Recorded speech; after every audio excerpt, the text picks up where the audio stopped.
Welcome, welcome, welcome, my lovelies. Welcome back to this video, this final part of the Christmas dollhouse. Yay!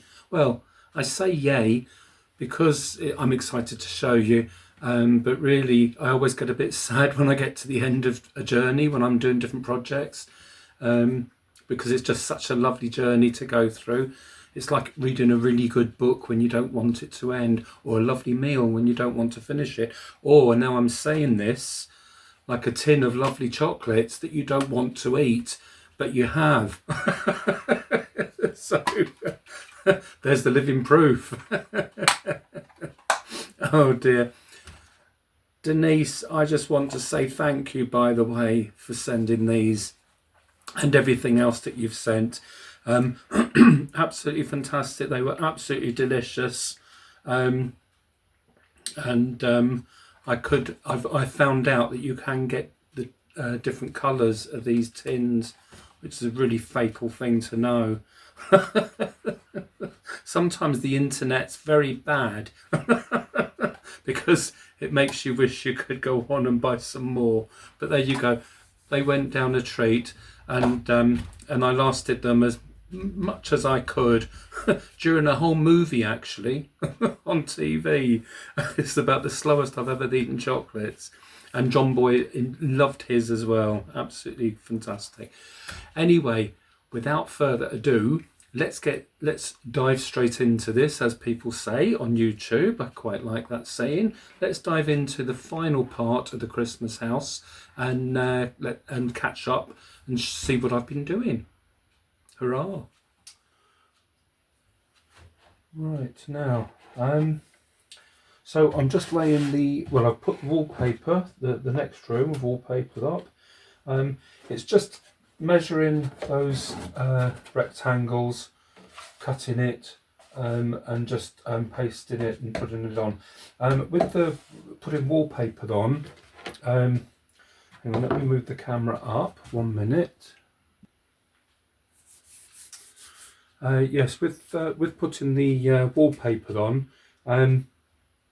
you can use various things. You can use PVA, you can use tacky glue, you can use a wallpaper paste. I mean, it is like the same as wallpaper, so you can use wallpaper paste, obviously mixing up very small amounts. You can use the glue sticks, different glue sticks, but whatever you use, I suppose I find certain ones suit certain types of paper, so you just get used to that through time, really. Some of the very, very thin ones don't really take a good sort of wet wallpaper paste because they stretch easily, things like that. So you would use maybe a glue stick for those. So you just work it out through time.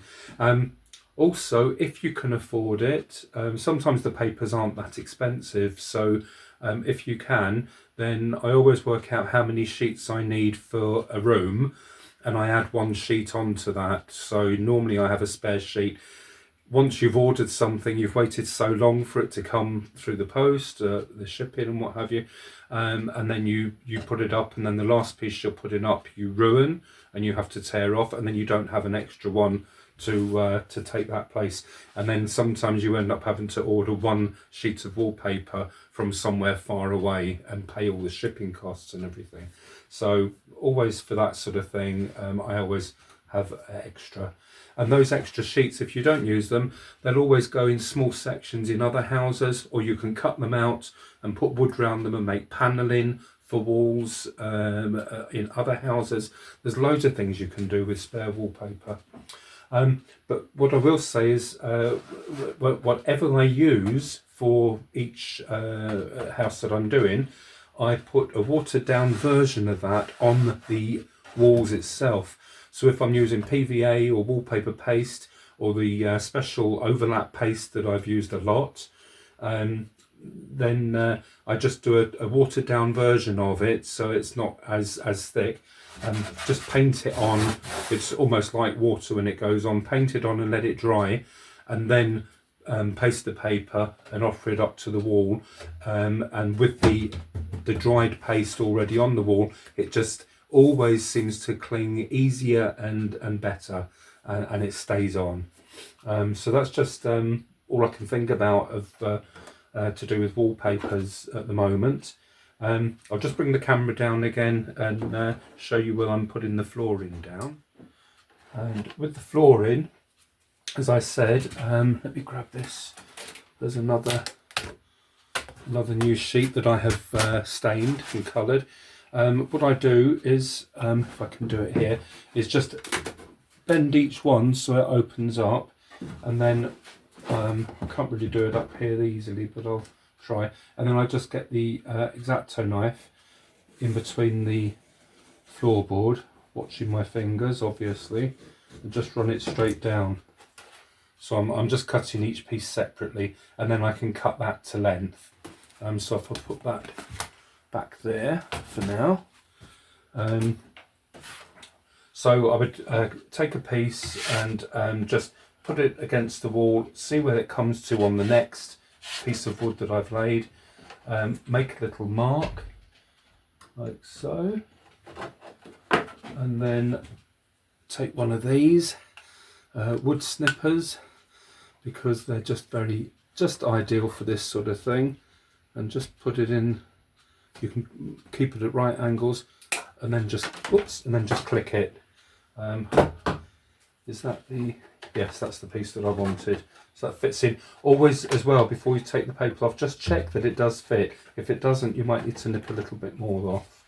If it's too short, cut another bit and save this bit for the next floor. And then I'm laying them just a ½ millimetre apart from each other, because I don't want them up neat, I want them sort of rustic looking. So I'll just carry on and doing that. Then I'm going to glue in the lights, bring the cables down, and do the same as I did on the ground floor, and just run the skirting board along. Then I'll do the same here: wallpaper, flooring, lights, skirting board, and the flooring upstairs, the same thing. So I'm going to get those done, and then we'll go around to the back of the house, and I can show you more in more detail what I'm going to do with the lighting. Now I just wanted to show you quickly before I put the skirting board on, so you can see how I've done it. The lights are on in this room, or fitted to the wall, and then I brought the cable down quite taut and glued it behind the tiny gap that I've left along the skirting board, along the floorboards there. So I can just put my nail in there, just big enough to get the wire along. Then this one comes down, so they're all going along this side to this end, and then I've drilled a hole at the end there, and the wire, where you can see the wires just peeking out. When I glue that down, I'll push those down with tweezers so they're down into the floor, and then they're just coming up from where the hole is. Then the skirting board, I can just put the little grooves in the skirting board like I did with the other ones, and just glue it to the wall, and that will finish the room off. Coming along nicely. Or should I say ho ho ho. Oh dear. I should edit that bit out, but I won't. Right, now I'm going to go through the wiring at the back of the house, and then just so you can see how I'm doing it to avoid the artwork in the middle. Lovely artwork. And I've well, I'll start from the beginning. So what I'm going to do, I'm using the copper tape method. It's got a sticky back to it that you peel off. You can buy it in a single roll like this. Comes like so. Well, different makes will come in different packaging, but it comes like that. If you can't, you're going to run 2 copper wires in unison, like railway tracks, because you need the 2 terminals, one for each strip. So you can get the, I don't know if you can see it properly, but you can get the one, it's got a sticky back to it that you peel off, but it's already being held together with a with some kind of stuff on the top. I don't actually know what it's made of. But you just cut that to the length, peel it off, and it sticks on in one go. So if you feel that you can't do long sort of distances and keep them fairly parallel, then you could use one like this. I'm just going to use the single one this time and just lay them on by hand. They don't have to be exactly the same distance apart all the way. If it deviates slightly in and out, it doesn't matter, as long as they're not touching or crossing over. You're going to start from one corner, and I usually find out with my clients which side, when you look at the house, which side is their electric plugs, so that the transformer can just go up to that side of the house and it doesn't have to go right across to the other side. And in this case, it's on this side. And so what I'm doing, I've got a electrical block there with just the positive, there we are, just push it, and the minus connections. There are no, there's no polarity on the actual lights themselves or the wiring, so you don't have to put one on a positive or negative. So you can just ignore that. It doesn't matter what colour they are, and it doesn't matter which wire goes onto it. But if I take the transformer out, this does up to 50 bulbs. And remember, when you buy transformers, you can get them for 16 bulbs, 30 bulbs, 50 bulbs. I can't remember what other numbers, if there are any. But just get it so it covers the amount of bulbs you've got in the house. When I say that, I mean don't class each item or each light as one bulb unless it is a single bulb. Like a chandelier with 6 bulbs, 12 bulbs, 24 bulbs, you count the bulbs. It's not just one chandelier, one light. You actually count the actual bulbs. So I'm going to put a 50 on here, only because I'm going to put a couple of other things in there with lights on, and there's the fire, there's lights, there's something else at the end, so it just covers that amount of bulbs easily, and the client can add to it over time if she wants. She'll have plenty of leeway there. So if I take the plug out and just show you, that's the transformer.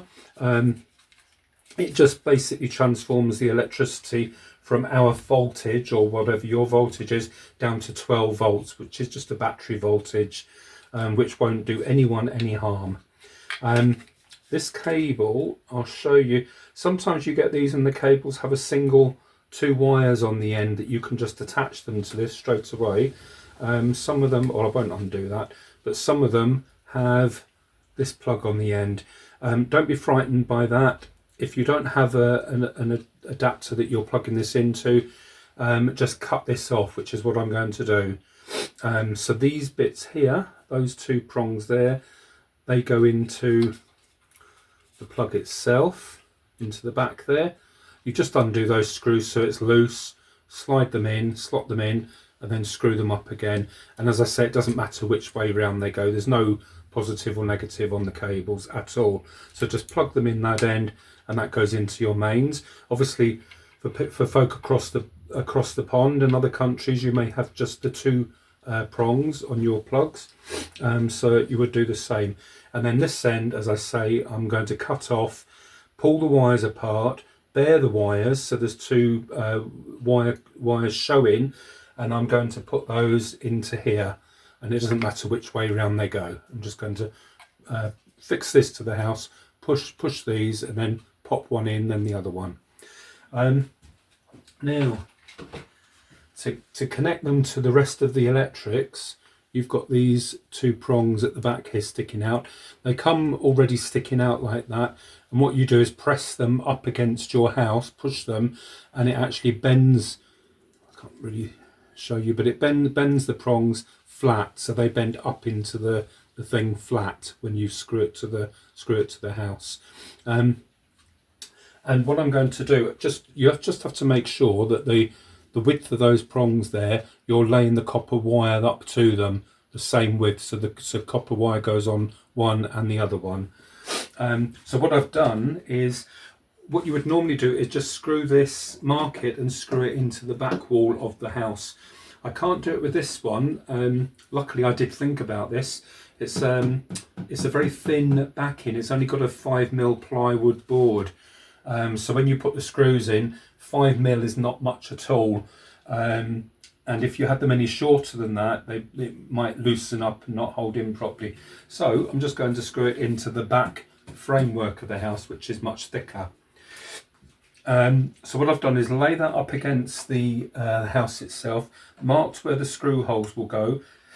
I marked with pencil where the 2 prongs are, so I know when I lie this copper tape, I'm just going to come up and cover over the 2 marks where the prongs go. Then I can attach this to the wall and they'll be connected. So that's that marked. Then normally if you had lights and fires and things all over your house, there would be holes all over the place. As you know, on this occasion I've done them all to the side, at the front, the inside of the house, and brought them to the sides and along the bottom there. But normally where you've got the copper wires, you'd have your 2 wires coming out right along here, 2 wires going straight up here, and then any holes along the if there's holes here all around the house, you just take a lead from this wire here going straight across like that, depending on how big or wide the house is. It's just the neatest grid to do, instead of trying to go all zigzags, and the more joins that you do, the less the less likely it is to stay connected. So as I say, starting from here, if I just unroll the copper tape, and I'll do a length, I've got to go right up to this one here, or near enough to reach it. So I'll just place that on there, place that there, and then get my scalpel, which is somewhere. 1 minute. I forgot I'd been wrapping up some orders from my shop. Somebody bought some vases from me, and I'd gone up to the house to wrap them up. And I used my X-Acto knife for cutting the paper for making my boxes, so I'd forgotten it was up there. And I looked all around here for it, gone up to the house, and by that time I was in a bit of a panic because I've never mislaid my X-Acto knife, and I use that probably more than anything on every project. So I thought I was having a panic attack. And John Boy informed me, no, that's not called a panic attack, it's just being a drama queen, Richard.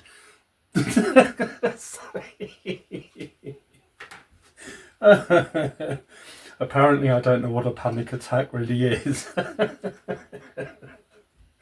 Oh, dear. The joys of living with John Boy. Right, so now I squint at this for a moment so I can see it, and just peel it off. It's just a back in there that you can peel off. So I'll just peel off a bit and then stick it on the first marking where the first connection will lie, and I'll push it down onto the back wall of the house.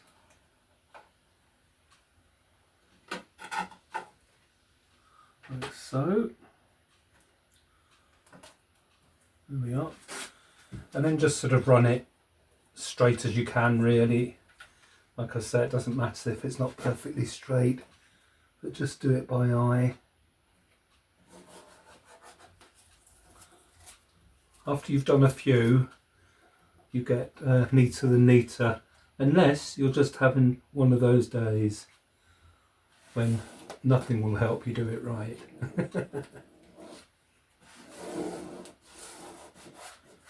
And just rub it on to make sure it's nice and flat. Now, what a lot of people don't bother doing, but I do, let me just get the normally do, is just tape across the 2 ends, just so the tape is an extra fixture to hold it down, because over time you can find that the copper comes up from the end and starts curling up a bit off the end there. It won't break the joins for the connections, but it's just loose and then it looks messy. So when I've laid them all out, then I stick a bit of tape over the ends, and that just helps to hold it all down. This end is being held down by the junction box anyway, or the connector as we'll call it. Right, so that's one laid, and the tape's reasonably wide compared to the metal joins there, so as long as it's touching it somewhere, then it's fine. And once it's screwed into place, it's there to stay put. I use this to push it into the corner again, pull the tape out,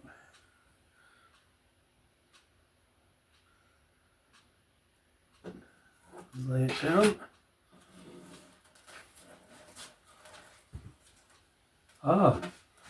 Right, so I could edit this bit out, but I'm not going to, because this will help people in case that it's happened to anyone. When I've pulled this off, it's actually ripped the copper wire, the copper tape, so it's just not working basically.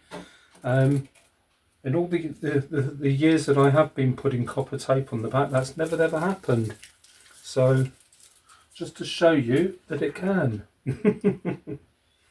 But of course, if that happens, cut another bit. There we are. Right, now that's those. So I connect these two wires to this wire here. These ones I can connect here. Where we come up here, I've got two more lights to put in up there. I'll run them both along this side of the house behind the skirting board, and they'll come out of this hole here. So I've got two wires here and I'll have two wires here. So what I need now is copper tapes going up here, and that's all it needs, so it avoids all this lovely artwork. I'll just get the insulation tape.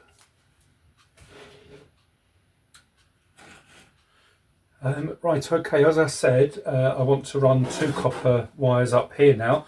One will go straight from this top line, so it will just be fixed to there, straight up. The other one will be fixed to the lower line, but have to cross over this one.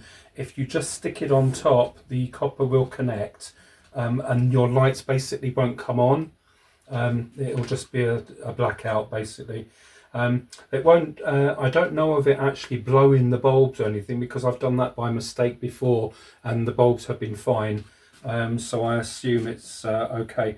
But the one that I'm going to put over on the lower one there has to cross over this one like a bridge, so it has to have something between the tape and the copper wire going over.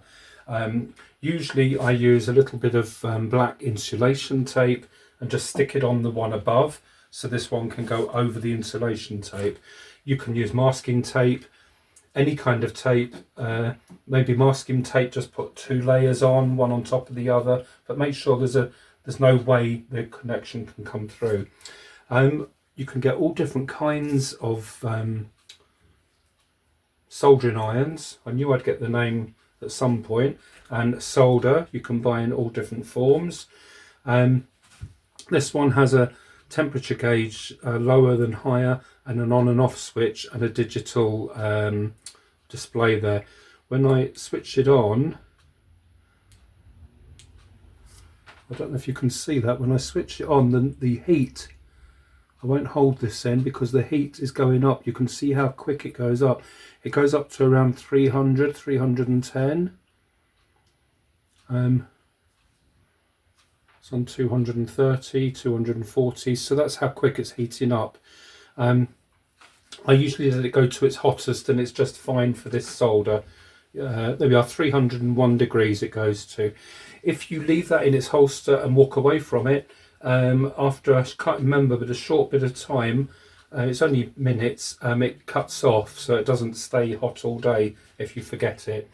But obviously I make sure it's switched off if I'm going to leave it for any length of time.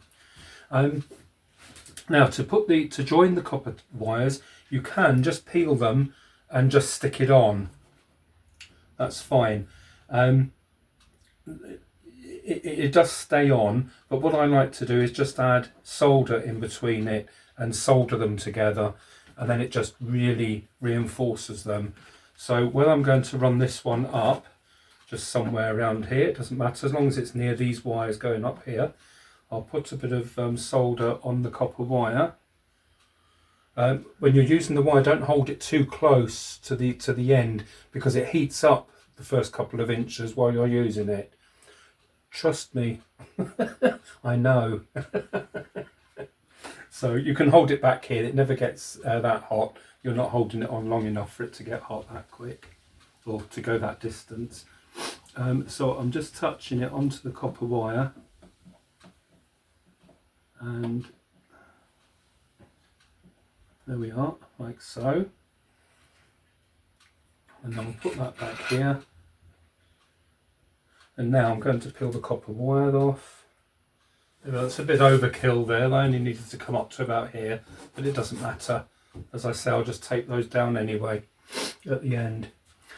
So then, when I've stuck that over that join, I'll now go over it again with a bit more solder to solder onto the solder. And that will sandwich the whole lot together. There we are. Let that dry. Well, let it cool down. Actually, as you can see, it cools down within about 2 seconds, 2 to 3 seconds at worst. So it's okay to touch again quite quickly. As I said, the one that I want running up here now, I'm going to put a bit of tape over here to stop it connecting to that wire. There we are, like that. And now I can just put the solder down here, as I did with the first one. First of all,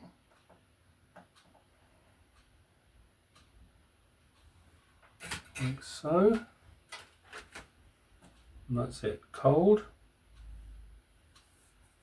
no problem. Put this one onto there.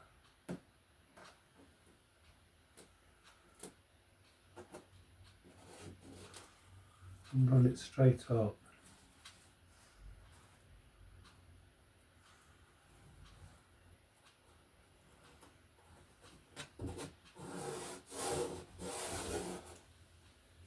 There we are, so it's over the on that tape and over the solder, and then I shall, as I say, solder it again.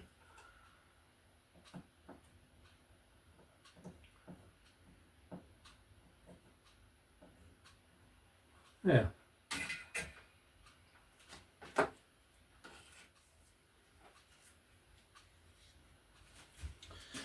Now I've screwed the junction box onto the side of the house at the back, and I've cut the wires and bared the wires and put them into the sockets there, the black and the red one. As I said, it doesn't matter which one.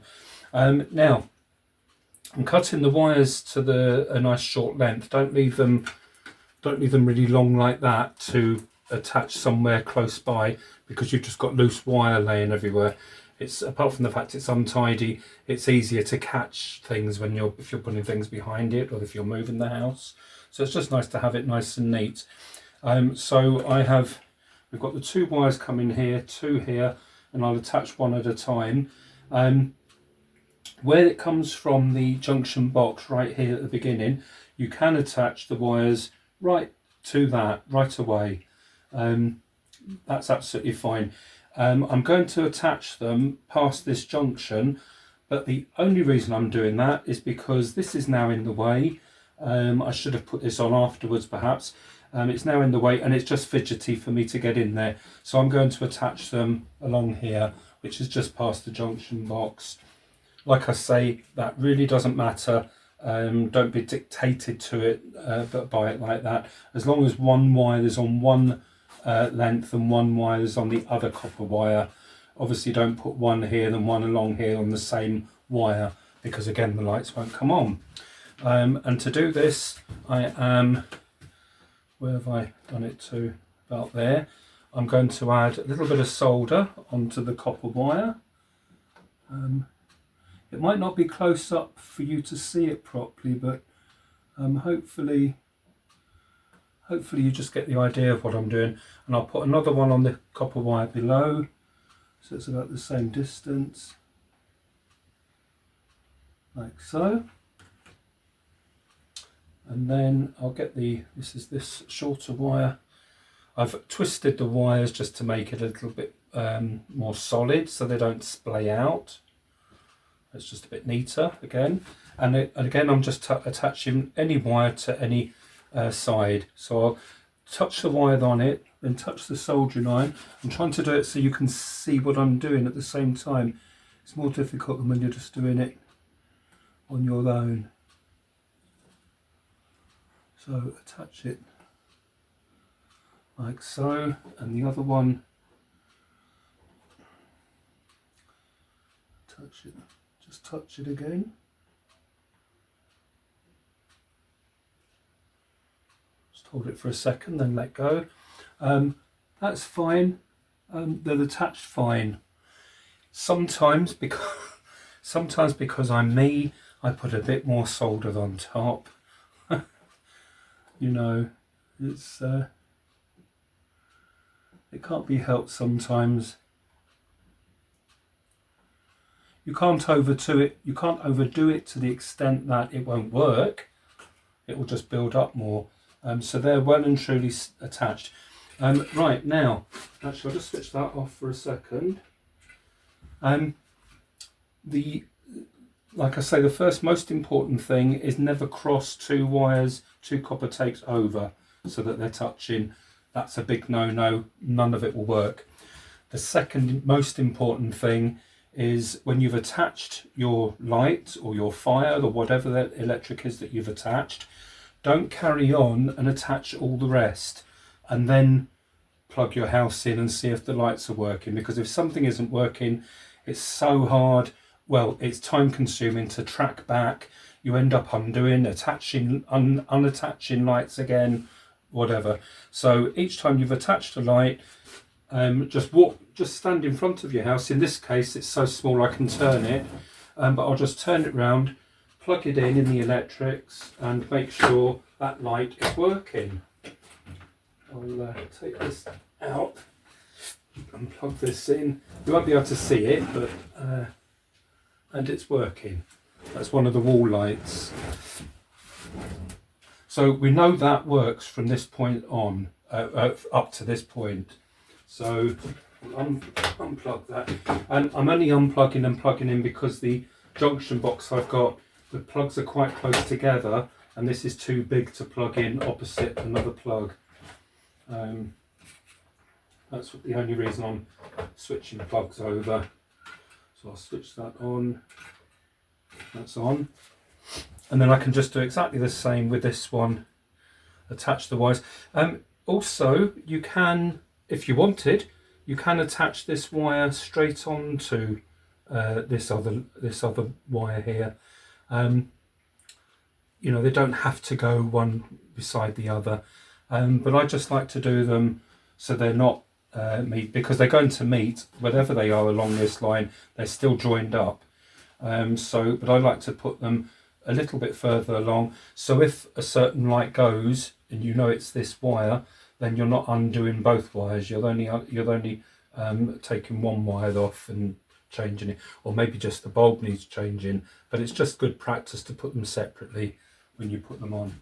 Like so. I'm just doing this in real time so you can see how quick it is to attach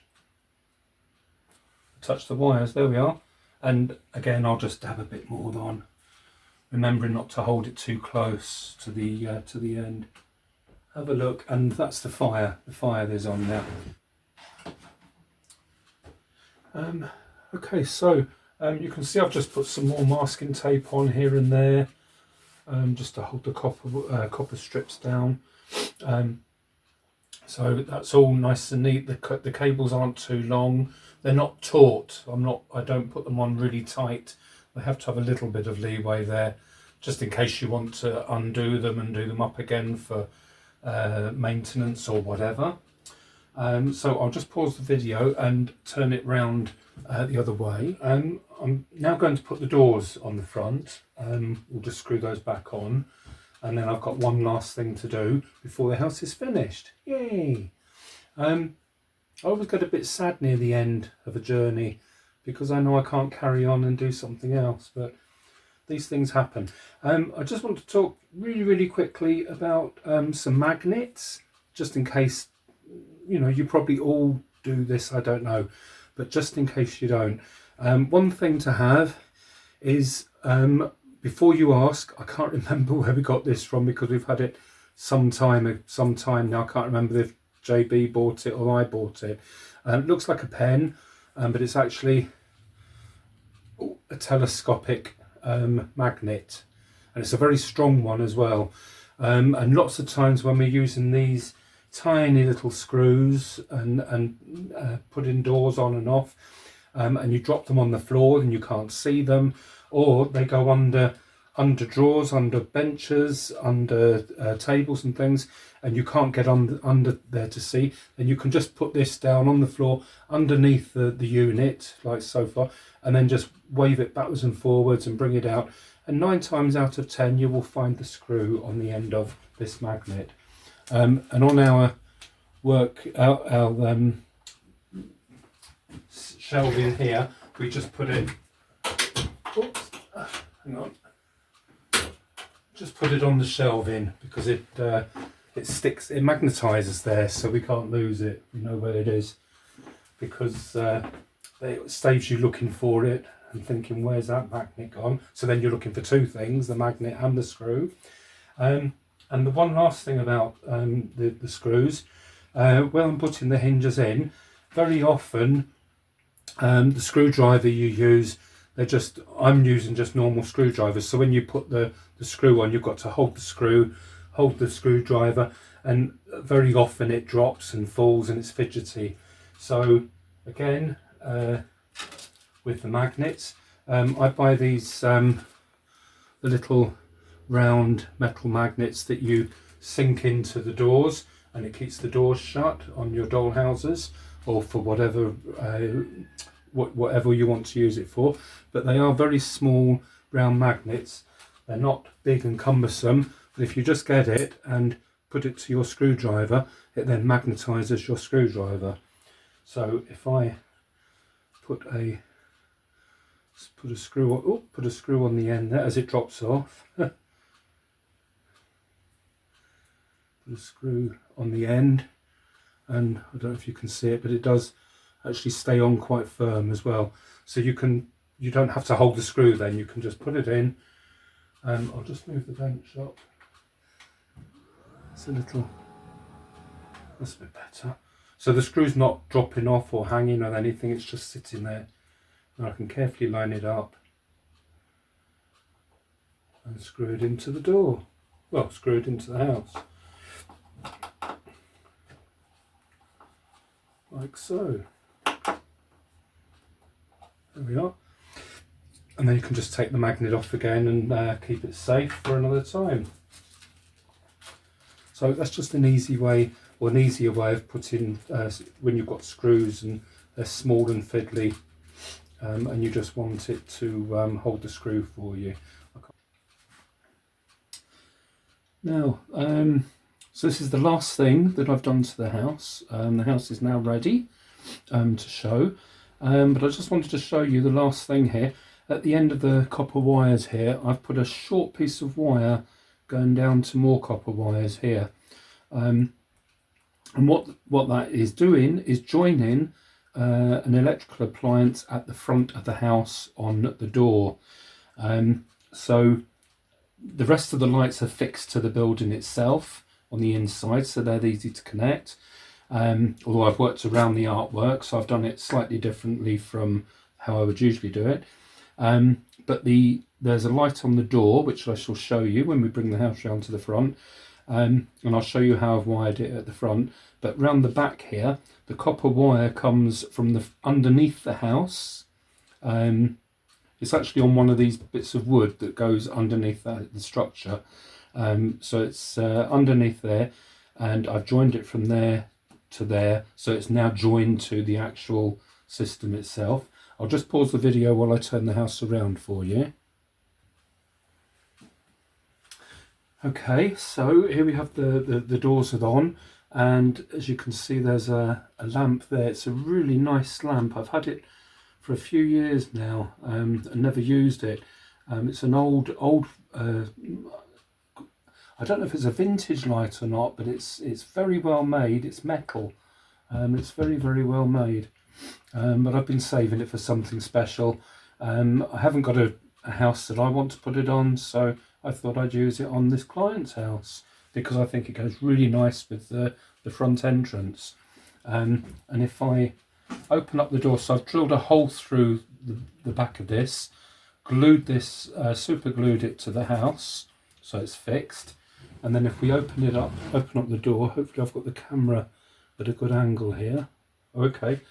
Now I've run 2 copper wires along the inside of the door, there and there, and where the wire comes out from the lamp itself, I've brought it down and joined it to the 2 copper wires, soldering it. I've painted the wire red just because it shows up less than a white cable. And then at the other end of the copper wire, I've attached a small cable there and painted it red also, but it's long enough that you can open the door, and it's soldered onto the other end of the copper wires that come underneath the house. So it's all fixed and solid, and that tiny bit of wire there is the only movable bit, and that will just concertina up, or it will just bend up as you close the door, so you won't be able to see it anyway when the door's shut, but when you open the door it comes out. And even though the door's gone back as far as it will, that's still loose, so it's no tension on it whatsoever. So there we have it. So I shall get the other couple of things in the house, just put them in, and then I shall show you the finished item.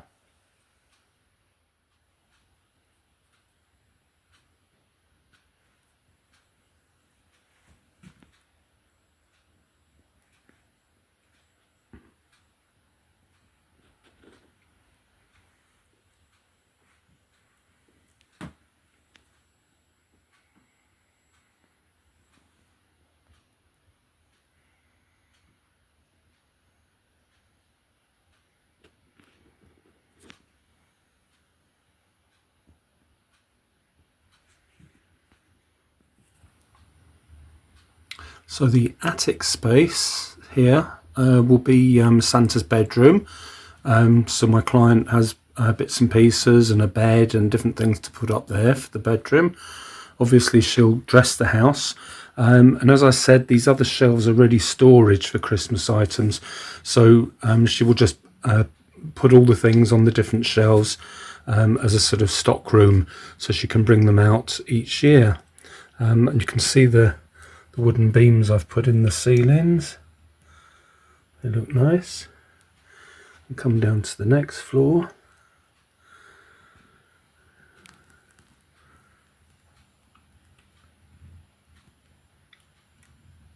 And here we have this end. Here we have the shop area. So I've stained a unit, a shelving unit, and put that at the on the back wall there. And I've made a nice, very old wooden table there for the for people to buy things, and they can get wrapped up there. And so it's a sort of station for wrapping presents. And I've put a little Christmas decoration on the end there just to decorate it. And if you can see, I've cut the back of the table at an angle, so it looks nicer aesthetically. It looks nice, and it gives that area a little, it secludes it more, so the owners can walk around the other side of the table or the counter. And I've just cut that at an angle, so it goes onto the wall nicely. The fire's looking lovely, and here we have beams as well, obviously. And as you can hopefully see, I've put lights in the Christmas tree as well. And here we have the grotto area. But at the moment, Santa's sleeping. So he's sleeping on the job, as they say. So, but he's got his gifts and things there ready to hand out. There we are. So I think that's looking really good. I hope you do too. Okay, my lovelies. It just leaves me to say thank you so much for watching. Thank you to all the more new people that are coming along. There's new subscribers joining more or less daily at the moment. I don't know what's happening, but obviously it's all wonderful. Welcome to you if you've just joined, and hope you enjoy the videos that I've made in the past. So yes, thank you so much for watching this video, folks. Hope you enjoyed watching the Christmas house. I really enjoyed the journey. Again, I'm doing this because it's over there. Yes, I enjoyed the journey, and maybe I'll take a photograph of it and a close-up of the chimneys, so I can go and knock on the lady's door that I told you about in the other video of going to photograph her house and saying she had a lovely chimney. I still can't believe that came out of my mouth to a complete stranger, but she found it funny, so that's okay. But yes, maybe just to prove that I wasn't a complete psycho chimney stalker or whatever, I shall maybe go around to her house and say, look, this is what I was taking photos of your house for. Anyway, thank you very much for watching, folks. I'm already, as you are watching this, I'm already beginning the next video, so I will keep them coming as quickly as I can do them. So hurrah, take care everybody, and please stay safe and try, hopefully, stay well. Speak to you again soon. Take care everybody. Bye.